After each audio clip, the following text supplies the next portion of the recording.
কিন্তু রাত 3টা কি 3:30 4টার পর থেকে খাওয়া, সেখান থেকে যদি হিসাব করা যায় প্রায় 15 ঘন্টা আমরা কিন্তু খাবার খেতে পারি না। কিন্তু এর মধ্যে পানি যে পানি, এ পানিও কিন্তু খাওয়ার কোনো সুযোগ নেই। ধূমপান যারা করে, সে ধূমপান যে তারা খাবে, এটাও কি সম্ভব? রোজা হবে ধূমপান করলে? পান খাইলে, সিগারেট খাইলে এগুলো রোজা হবে না, সিয়াম পালন হবে না। পৃথিবীর কেউ জানে না আপনার মসজিদের ইমাম, জান্নাতের টুকরা মসজিদের ইমাম রোজা আছে, সিয়াম পালন করছে আজকে, আপনারা কি কেউ জানেন? বলতে পারবেন? সম্ভব নয়। আমি যে রোজা আছি, সিয়াম পালন করছি, এটা আপনারা কেউ বলতে পারবেন না। কিন্তু জানেন কে? আল্লাহ জানেন। এতগুলো মুসল্লি সালাত আদায় করে, আপনারা কে রোজা আছেন কে রোজা নেই, এটা কেউ জানেন? কেউ বলতে পারেন? আবার বাসায় আপনি যে রুমে প্রবেশ করেন থাকেন, আপনার স্ত্রী রান্না করছে, কিংবা স্ত্রী রান্না করছে রান্নাঘরে, আর আপনি যেই রুমে বিশ্রাম করছেন পানির ব্যবস্থা আছে। বিবি কিন্তু জানে না আমার স্বামী পানি খেয়েছে কিনা, কেউ জানে না। দরজা আটকায় দিয়ে ইচ্ছা করলে পানি খাওয়া যায়, জানে না। স্ত্রী খাবার সময়, রান্নার সময় যদি কোনো খাবার খায়, স্বামীও জানেন না। কিন্তু জানেন কে? ভয় আছে কার উপরে? তাকওয়া কার উপরে? আল্লাহর উপরে, জান্নাতের আশায়, শান্তির আশায়। আল্লাহ রাব্বুল আলামিন এমন নিয়ামত দিয়েছেন, ইয়া আইয়ুহাল্লাযীনা আমানু কুতিবা আলাইকুমুস সিয়াম, হে ঈমানদারগণ, শুধু তোমাদের উপরেই এই সিয়াম কিংবা রোজা ফরজ করা হয় নাই, তোমার পূর্বের যারা ছিল তাদের উপরেও এই সিয়াম সাধনাকে ফরজ করা হয়েছিল। কিন্তু যারা তাকওয়া সহকারে এটাকে গ্রহণ করেছে, মূল্যায়ন করেছে, এ তাকওয়ার কি প্রতিদান। আমরা সেহরি দিয়ে শুরু করেছিলাম, কিন্তু দেখেন প্রশংসা করতে হয়। আমার বোনের, আমার মায়ের যদি প্রশংসা করি, আপনাদের কি খারাপ লাগবে? খারাপ লাগার কথা নয়। আমি গত প্রথম রোজার পরেই বসে একটু কাজ করছে, ইফতারের আয়োজন করছে, তো আমি বসে একটু আলোচনা শুরু করছি। বললাম আজকে স্ত্রীর প্রশংসা করি। বিবি স্ত্রীর প্রশংসা করার কথা শুনলে একটু মিসকে হাসে, মানে ভালো লাগে। কথা বলেন ঠিক কিনা? ভালো লাগে না? আমি বললাম একজন স্ত্রী, একজন মা, একজন বোন সেহরি যখন রান্না করতে ওঠে, আচ্ছা বলেন তো আপনার ঘুম ভাঙে না? ঘুম ভাঙানো কঠিন, কিন্তু আপনার আমার স্ত্রী, বোন, মা রাত 2:30টার সময় উঠছে, ওটে রান্না উঠায় দিয়েছে, গরম রান্না, ভাত তরকারি যা প্রয়োজনীয় সব গরম করে আপনাকে ডাকছে, অমুকের আব্বা একটু ওঠো, কিংবা অমুক একটু ওঠে খাবার খাওয়া, কিংবা খাবার খান। আমি একটু কাজ হচ্ছি, না একটু পরে উঠবো, এখনো তো সময় আছে। ওই বিবি ডাকছেন, সময় চলে যায়, ওঠেন খাবার খান, আবার আর একটা কাজ ধরি। অনেক সময় পান প্রিয়তমা সুন্দর করে এসে ইসলামী পন্থা নিয়ম অনুযায়ী সুন্দর করে ডাকে, মাথায় হাত বুলিয়ে দেয়, কিংবা একজন স্বামী স্ত্রীর মোহাব্বতের মধ্যে দিয়ে তারে উঠায় নিয়ে বলে তাড়াতাড়ি এই যে মিসওয়াক রেডি করা হয়েছে, কিংবা আপনার জন্য খাবার রেডি করা হয়েছে, ব্রাশ রেডি করা হয়েছে, আপনি দাঁত মাজেন, চেয়ারটা আগায় দেয়। খাবার খেয়ে আমাদের মতন প্রেসিডেন্ট গুলো আমরা কিন্তু দেরি করি না, তাড়াতাড়ি করে চলে যাই কোথায়? বেডে শুয়ে পড়ি। সব থালা বাসন গুলো সুন্দর করে মেজে ঘুষে সুন্দর করে আবার সেই আয়োজন করার প্রয়োজন যা হয় ইফতারের সময় সব করে। স্ত্রীরা যে কষ্ট করে, কত যে কষ্ট করে, একবার কি আপনারা আমরা কি খেয়াল করে দেখি? তারপরেও বাস্তবতায় আসেন, ইফতারির সময় আপনি ছোলা খেতে বসেছেন, কিংবা পেঁয়াজি, বেগুনি, কত আইটেম খাওয়ার সময় দেখা গেল সব রেডি আপনার সামনে, কিন্তু খাচ্ছেন। বিবির উপর একটু রাগ দেখালো, বেশি করে রাগ দেখালো। তুমি এ ছোলার মধ্যে তেল দিয়েছো, পেঁয়াজ দিয়েছো, মশলা দিয়েছো, সব দিয়েছো, কিন্তু লবণ দাও নাই। লবণ কি কম ছিল? বাসায় কি ছিল না? রাগান্বিত হয়ে যায়, রাগান্বিত হয়ে যায়। পেঁয়াজি খাবো, বেগুনি খাবো, ছোলা খাবো, কিন্তু লবণ হয়নি। অনেকে অবুঝ আছে, স্ত্রীকে ধরে মারধর দেয়, বলে কি খাবার হয়েছে, তৈয়ার হয়েছে না।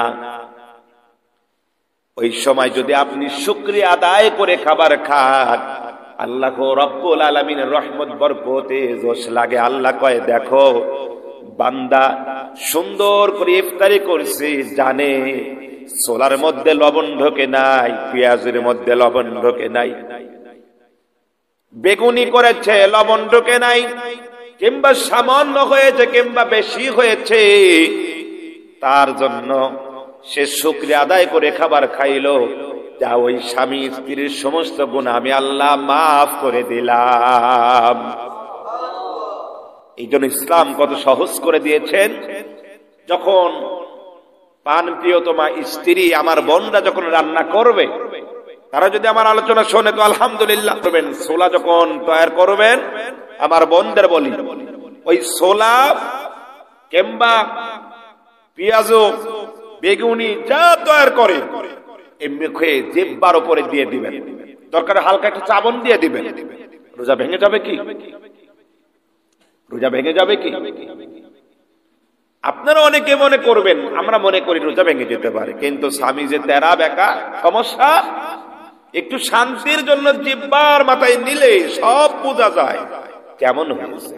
এতে কোনো সমস্যা হবে? চাবাইয়া কিন্তু খায়া ফেলানো যাবে না, এ থেকে একটু খেয়াল রাখতে হবে। আল্লাহ এই নিয়ামত, এই বরকত দিয়েছেন।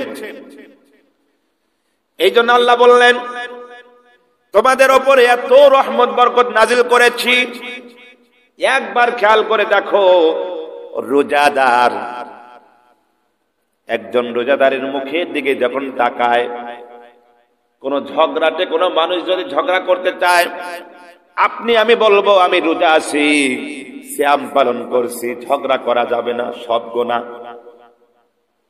কিংবা এই যে রোজাদারের মুখের ঘ্রাণটা, এত দুর্গন্ধ সহ্য হয় না, খুব দুর্গন্ধ, সারাদিন রোজা ছিল।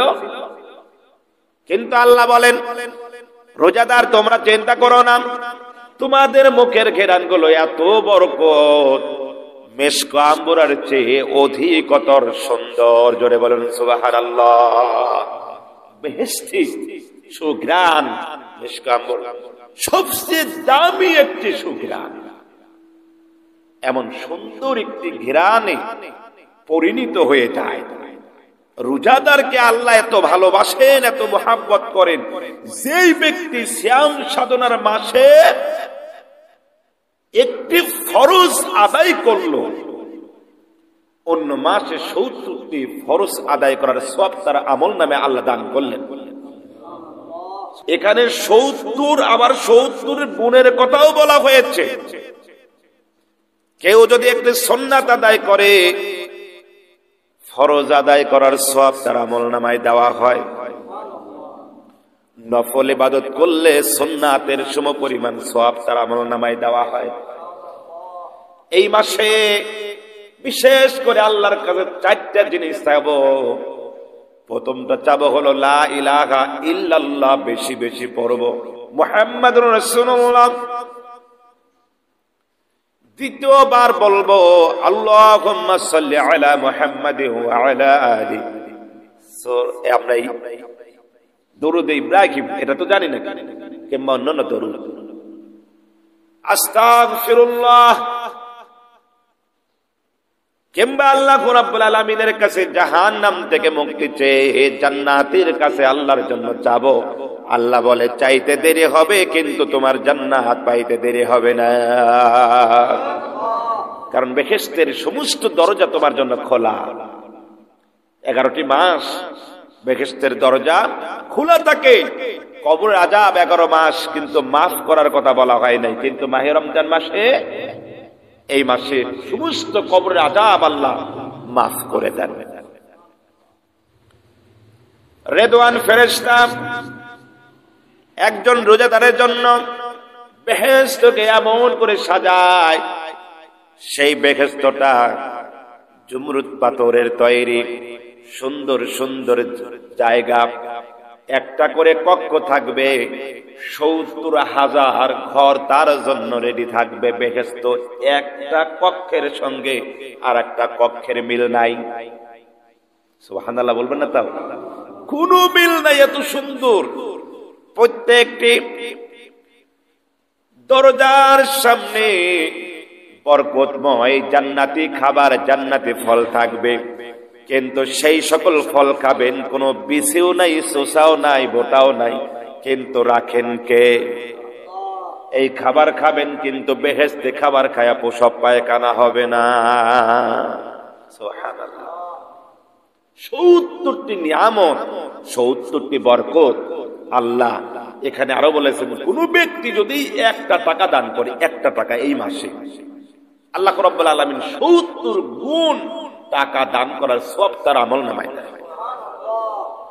একটি খেজুর দিয়ে যদি কেউ ইফতারি করায়, একটু পানি, একটু খেজুর। বিলাল বলেছিলেন, আল্লাহ নবী কাছে 2 চোখ বেয়ে পানি পড়েছে বিলালের। বিলাল কিন্তু কিছু দেখছিল।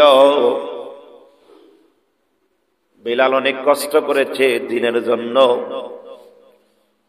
সারাদিন কর্ম করেছেন, মহিষ, ছাগল, ওট, দম্বা চালাতেন, কিন্তু উমাইয়া তারে এত পরিমাণ কষ্ট দিতেন, আঘাত করতেন বিলালকে।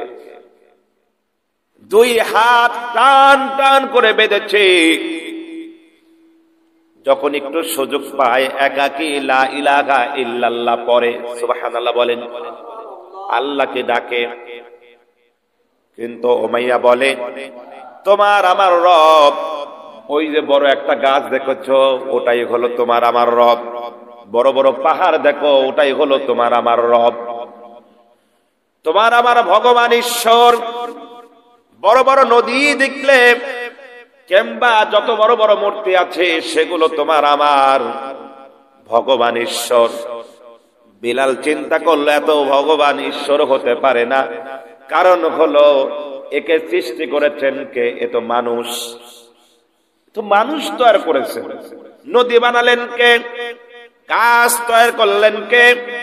আকাশ বানালেন কে? আকাশে সুন্দর করে তারা ঝলমল করে, চন্দ্র সূর্যগুলো আলো দেয়। এই যে পশ্চিম পূর্ব আকাশ থেকে কি হয়? সূর্য উদয় হয়, পশ্চিম আকাশে অস্ত যায়। কিন্তু বলতে চায়, এটা করলেন কে? সব গবেষণার মধ্যে দেখলেন আসলে এরা কেউ নয়, নিশ্চয়ই একজন আছেন, তার ইবাদত করার দরকার। বিলাল বোঝে না, তবুও তার খেয়াল করছে কেমন করে তাকে পাওয়া যাবে। এই বেলালকে কষ্ট দেয়। উত্তপ্ত বালুকরের মধ্যে দিয়ে বেলালের দুই হাত দুই পা বেঁধে টানে। বালুর মধ্যে দিয়ে যদি কোনো মানুষকে যদি টানে, বলেন তো ওই তার দেখে যে চামড়াগুলো থাকে, ওই চামড়াগুলো ছিঁড়ে ছুলে সব শেষ হয়ে যাবে, যাবে না? রক্তাক্ত হয়ে যাবে। বেলালের জিহ্বা টান দিয়ে পেরাক মারা হয়েছিল, বিভিন্ন কিছু মারা হয়েছিল। তো ওই বিলাল শুধু যখন আজান দিতেন, ওই বরকতময় আজান আল্লাহর আরশ কুরসি লৌহ কালাম পর্যন্ত পৌঁছে যেতেন। বিলাল বলতেন আশহাদু, আল্লাহর জায়গায় আশহাদু। এখানে কষ্ট করে বলতে পারতেন না, বিলালের জিহ্বা একটু সমস্যা ছিল। এই বিলাল কৃতদাস ছিলেন, কালো মানুষ ছিলেন, জিহ্বা কিংবা ঠোঁট এত মোটা ছিলেন। রমজান মাসে বিলাল আল্লাহর নবীর কাছে কাঁদতেছেন, বলতেছেন নবী, আমার জিন্দেগিতে এত কষ্ট করেছি, এত কিছু করেছি, কিন্তু নবী আমি যেমন কালো, আমার খেজুর গুলো এমনই কালো। আমি যেমন কালো বর্ণের, আমার মুখটা চ্যাপ্টা, আমার ঠোঁটগুলো চ্যাপ্টা, তেমনি নবী গো আমার যে গাছের খেজুর গুলো এসেছে সে খেজুর গুলো চ্যাপ্টা কালো। মক্কা মদিনার মানুষ তো এগুলো নিতে চায় না, পছন্দ করে না। আল্লাহ নবী বলেন সবচেয়ে শ্রেষ্ঠ সুন্নাত হলো ইফতারের সময় যত রকম আইটেম করেছো সব আইটেম রেখে দিয়া মক্কা মদিনার বরকতময় খেজুর দিয়ে তুমি ইফতারি করো। এর মধ্যে রাসূলের সুন্নাত আদায় হয়ে যাবে। তোমার ভেতরে যত রকম গ্যাস দেখা দিবে, চোখের সমস্যা দেখা দিবে, দেহের সমস্যা দেখা দিবে, কিংবা বিভিন্ন সমস্যা দেখা দিবে, এই খেজুর একটা মাস যদি তাকওয়া সহকারে খাও, দেখবা ওই খেজুরের বরকতে সব রোগ আল্লাহ রাব্বুল আলামিন ভালো করে দিয়েছেন। বিলাল কান্দে, নবী গো দামি দামি বড় বড় খেজুর বিক্রয় হয়, সবাই কেনে, কিন্তু আমার এই খেজুরটা কেউ নিতে চায় না। কারণ কি? কারণ কি? দাম কম, কেউ পছন্দ করে না। আল্লাহ নবী বলেন বিলাল রে, তুমি তো জানো না এই খেজুরের মধ্যে কি যে এত বরকত আছে। এই খেজুর যে ব্যক্তি খাবে আর ওই ব্যক্তি যদি তাকওয়া সহকারে খায়, ওই যে জমজম কূপের পানি আছে, আর বিলাল তুমি যে গাছটা লাগাইছিলা ওই গাছের যে ফলটা, ওই যে খেজুরটা খাইলে যদি বিষাক্ত সাপও কামড় দেয়, বিষটা সব নির্মূল হয়ে যাবে। জোরে বলুন সুবহানাল্লাহ। হাড়ের সমস্যা ভালো হয়ে যাবে, সুবহানাল্লাহ। চোখের সমস্যা ভালো হয়ে যাবে, কানে কম শোনে, কান বধির ছিল শুনতে পারে না, সেটাও ভালো হয়ে যাবে, সুবহানাল্লাহ বলে। বিলাল বলে নবী গো আমি মাঝে মাঝে দেখি ফেরেশতারা কেমন যেন করতে চায়। মাহে রমজান মাস আসলে ফেরেশতারা বলে আল্লাহ রাসূল তোমার উম্মতরা কি গুনাহ করে নাই? আল্লাহ তোমার নবীর উম্মতরা কি মাহে রমজান মাসে গুনাহ করে না? আল্লাহ জিজ্ঞাসা করে কারণ কি? ওই একটা মাসে একটাও গুনাহ লেখা হয় নাই, একটাও লেখা হয় নাই, শুধু সওয়াব, আর এই সওয়াব ছাড়া কি বান্দা কি একটাও গুনাহ করে নাই? আল্লাহ বলে, নবীও বলে, ফেরেশতারা তোমরা জানো না, খেয়াল করে দেখো এ ফেরেশতারা যেই রমজান মাসে রোজা রাখে, ইবাদত করে, বন্দেগী করে, খাবার খায়, যত গুনাহ করে বান্দা না বুঝে আমি ওই বান্দার সমস্ত গুনাহ মাফ করে দেই, আর যতগুলো ফেরেশতার কানগুলো আমি বধির করে দেই। কানেই শোনে না, যত গুনাহ থাকে কোনো কিছু শুনতে পারে না, খালি সওয়াব গুলো দেখতে পায়, শুনতে পায়। সুবহানাল্লাহ বলে। এ নিয়ামতে বরকত কে দিয়েছেন? আল্লাহ দিলেন। বিলাল বলে নবী গো একটু বলেন ওই খেজুরটা কোথায় পাওয়া যাবে? মনের মধ্যে জাগে খেজুরটা কোথায় পাওয়া যাবে? এই বাংলাদেশে খেজুরটা প্যাকেট হয়ে আসে, আজোয়া খেজুর। ধরে বলুন কি খেজুর? আজোয়া খেজুর। এই খেজুরটা কালো বর্ণের, কিন্তু দেখতে কিন্তু ততটুকু ভালো নয়। কিন্তু এই খেজুর যদি নিয়াত করে কোনো মানুষ খায়, আল্লাহ রব্বুল আলামিন খেজুরের মধ্যে সবচেয়ে বেশি বরকত দিয়েছে।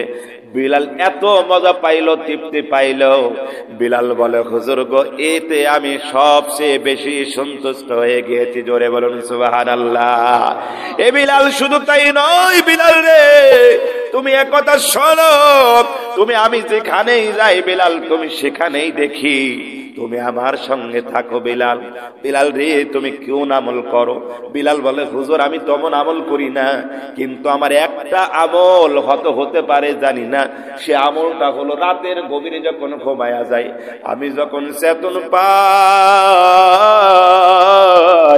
চেতন পাইতে দেরি, প্রসব পায়খানার যদি বেগ হয়, যদি নাও হয়, আমি সেখানে উঠে আবার ওযু করে আবার বিছানায় যাওয়ার পূর্বে 2 রাকাত নফল নামাজ পড়ে লো, বারবার ওযু করি। আল্লাহ নবী বলে বিলাল এই জন্য আল্লাহর কাছে তুমি এত প্রিয়, আল্লাহ এত খুশি হয়, কারণ কি? এ বিলাল তুমি জানো না, এ ওমর তুমি জানো না, উসমান, আলী, আবু বকর তুমি জানো না, এমন একটি বরকত এসেছে মাহে রমজানে। এই রমজানে কোন মানুষ যদি ফজর নামাজ জামাতে পড়ি, অর্ধেক রাত নামাজ না পড়ে যদি শুয়ে শুয়ে কাটায়, অর্ধেক রাত নামাজ পড়লে, ইবাদত করলে, বন্দে করলে যে সম পরিমাণ সওয়াব তার আমল নামায় সে সম পরিমাণ সওয়াব আল্লাহ দান করে দেন। আল্লাহ নবী বললেন তাহলে অর্ধেক রাত হয়ে গেল। সাহাবাদের মধ্যে কিছু সালাক সাহাবী ছিল, হুজুর দ্বিতীয় সময় কেমন হবে? বললেন আর অর্ধেক রাত হলো, যে ইশার নামাজ জামাতে পড়লো ওর জন্য আবার অর্ধেক রাত ইবাদত করলে যে সম পরিমাণ সওয়াব আল্লাহ রাব্বুল আলামিন দান করে দেন। সারা রাত ইবাদত বন্দেগীতে চলে যান। যারা সিয়াম সাধনা পালন করছি, ভয় করেছে কাকে দেখে? আর এক দল আছে ভয় করি না আল্লাহকে। সিয়াম সাধনা পালন করা ফরজ করেছে কে? 5 ওয়াক্ত নামাজ ফরজ করেছেন, জুমার নামাজ ফরজ করেছেন। তাহলে এত নিয়ামত, এত বরকত দিল, কিন্তু এগুলো বাদ দিয়ে এখানকার মধ্যে অনেকেই আছে শুধু রোজা থাকে, 1 ওয়াক্ত নামাজও পড়ে না। সিয়াম সাধনা পালন করে কিন্তু 5 ওয়াক্ত নামাজ পড়ে না, শুধু রোজা আছে, 5 ওয়াক্ত নামাজ পড়ে না, জুমা পড়ে না, তারাবির নামাজ আদায় করে না। আবার ফতুয়ার তো শেষ নেই, এ ফতুয়া নিয়ে মারামারি। 8 রাকাত না 20 রাকাত? কথা বলেন, এগুলো হয় কি হয় না মারামারি? 8 রাকাত না 20 রাকাত? আপনি এখানে যদি আমি ঘোষণা করি আজকে ফরজ নামাজ, জুমার 2 রাকাত ফরজ নামাজে আজ থেকে 4 রাকাত পড়বেন মাহে রমজান মাসে, বলেন তো আমারে সাইজ করার জন্য সবাই রেডি থাকবেন তো ইনশাআল্লাহ? 2 রাকাতের জায়গায় 4 রাকাত পড়বেন, তাহলে 2 রাকাত আরো সওয়াব বেশি হইল। মানবেন কি আপনারা? মানবেন না, কারণ 2 রাকাত ফরজ করেছেন আল্লাহ, আমি 4 রাকাতের কথা বললাম, হবে না। 5 ওয়াক্তের জায়গায় 6 ওয়াক্ত, এটা মেনে নেওয়া সম্ভব নয়। 30টার জায়গায় 35টা রোজা, এটা মেনে নেওয়া সম্ভব নয়। তাহলে আপনি সিয়াম সাধনা পালন করছেন, সুন্নাতের ক্ষেত্রে সারা দিন যদি সুন্নাত পড়েন, এখানে কোনো নিষেধ আছে? কথা বলেন, নিষেধ আছে? নফল ইবাদতের মধ্যে কোনো নিষেধ আছে? অনেকে 8 রাকাত করিয়া কি করে, মানে বোঝায় আমি কি জানি রে, খুব জানি, খুব বুঝি, ও যায় 8 রাকাত পইরা চলে যায় বাসায়, যায় ওখানে যায় আবার নফল ইবাদত করে নাকি? কোরআন তেলাওয়াত, জিকির, আজকার, তাসবিহ, তাহলিল 8 রাকাত পড়ে যায়, দেখেন রাস্তায় যায় আর অন্য জায়গায় মোবাইল টিপতেছে, কিংবা বাইরে জায়গায় সময় কাটাচ্ছে, কিংবা এখানে 8 রাকাত হচ্ছে বা 20 রাকাত হচ্ছে, কিংবা আরো বেশি হচ্ছে, ওই পিছনে যায় বসে বসে সময় কাটাচ্ছে। আচ্ছা, ওর চেয়ে যদি আমি সুন্নাতটা যদি পড়ি, তাতে কি আমার সওয়াব হবে নাকি গুনাহ হবে? সুন্নাতের তো কোনো ইয়ে নেই। তারাবি নামাজ নবীজি বলেছেন, আমি যখন রেগুলার তারাবিতে গেলাম, তারাবিতে যাওয়ার পরে তারাবি নামাজে কি হলো, তখন সাহাবাজ বাইনরা মনে মনে চিন্তা করলো যে মনে হয় এটা ফরজের মতো। রাসূলুল্লাহ সাল্লাল্লাহু আলাইহি সাল্লাম যখন যেভাবে সুযোগ পেয়েছে সেভাবেই পড়েছে। আপনি 2 রাকাত পড়েন, আমি নাকি ফতোয়া দিয়ে যাচ্ছি, 2 রাকাত তারাবি পড়েন, আপনাকে জোর করবে না। বাদ বাকি 18 রাকাত যদি নাও করেন, আরো 8 রাকাত যদি নাও করেন, সমস্যা নাই, একদিন তারাবি পড়বেনই না, সমস্যা নেই। সুন্নাতের একটু ঘাটতি হয়ে যাবে নাকি, সওয়াব থেকে কমতে হয়ে গেল, সওয়াব পাইলাম না, আমি তারাবি পড়লামই না, একদিন তারাবি পড়লামই না, আমি এখান থেকে সওয়াব পাইলাম না। একদিন 8 রাকাত, 10 রাকাত, 12 রাকাত, 20 রাকাত, তার চেয়ে বেশি বললাম, সওয়াব পাইলাম। সওয়াব তো আমি সওয়াবের আশাই তো এই মাসটা ইবাদত বন্দি করছি নাকি, নিয়ামত বরকতময় পাওয়ার আশাই তো আল্লাহর ইবাদত বন্দি করি, আল্লাহকে খুশি করার জন্য। একটু বেশি করে পড়লে আমার সমস্যাটা কি, ইবাদতে সময় কাটালে সমস্যাটা কি, কুরআন তেলাওয়াতে একটু বেশি সময় কাটালে সমস্যাটা কি। নফল ইবাদত বন্দেগী অনেকে করে না, এখানে জোর জবরদস্তি নেই, নফল ইবাদত আপনার মধ্যে, এটা আপনার সম্পূর্ণ বিষয়।